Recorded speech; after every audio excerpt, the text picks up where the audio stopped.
All right, welcome to this explainer. Today, our mission is to do a deep dive into a really fascinating document. It's Tommy Yoshida's, also known as Yoshida Tsutomu's, observation log number 005. Now, we're going to use the core questions raised in both the Japan and international editions of this main text as the axis for our entire discussion today. And just to set the direction right up front, we're not here to just hammer out a rigid final conclusion. Nope. Instead, the goal is to really deepen our thinking about how we optimize the division of roles between humans and AI. It's a huge topic, so let's just get right into it.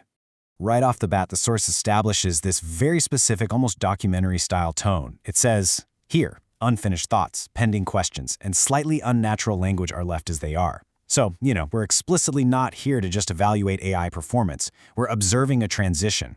We're in this unique transitional period where human judgment and technology are actively bumping into each other and shifting. Leaving those unfinished thoughts as they are, that's literally the evidence of this transition happening in real time. Okay, let's dive into this. This quote from the International Edition totally frames the core paradox we're looking at today. It reads, "The goal of human-AI collaboration is not for humans to blindly follow AI, nor is it to distrust AI by default." It's honestly so easy to fall into one of those two traps, right? Either you treat the AI like some magical oracle that's always right, or you completely dismiss it as just an unreliable machine. But Yoshida's log argues that the true magic, the actual goal of collaboration, exists right in that space between those two extremes. So that brings us to Section 1, the observation mission.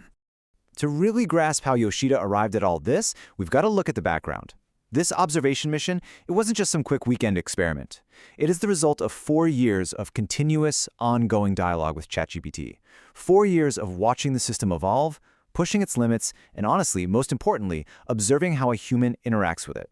Now, obviously, over those 4 years, the AI's ability to gather info has skyrocketed.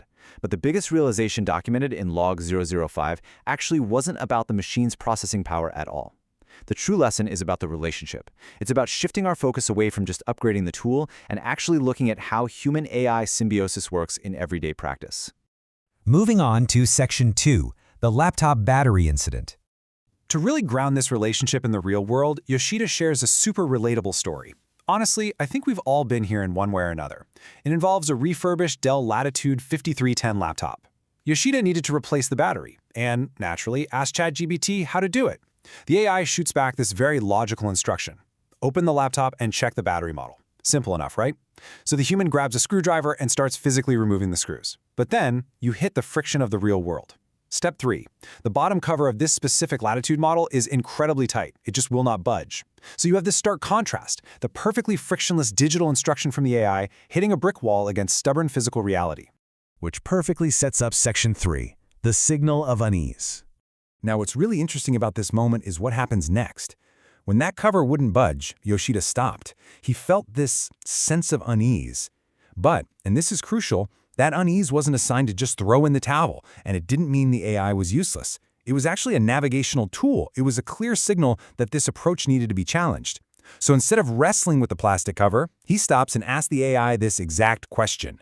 "Before I do this, isn't there anything you can investigate first?" Just think about the power of that prompt for a second. With that one single question, the manual labor stopped, the whole dynamic shifted, and the human essentially handed the analytical heavy lifting right back to their digital partner. And you have to look at how the AI responded. It completely reevaluated the problem. It went out, researched manufacturer docs and public info, and came back with the totally new conclusion. The seller who refurbished the laptop probably already has the battery information on file, meaning taking the laptop apart is completely unnecessary. Now, to be fair, the AI's first answer, telling him to open the laptop, wasn't necessarily factually wrong. I mean, if you want to see a battery, opening the case is definitely one way to do it, but it simply wasn't the most efficient sequence of events. And that leads us into Section 4, optimizing role divisions.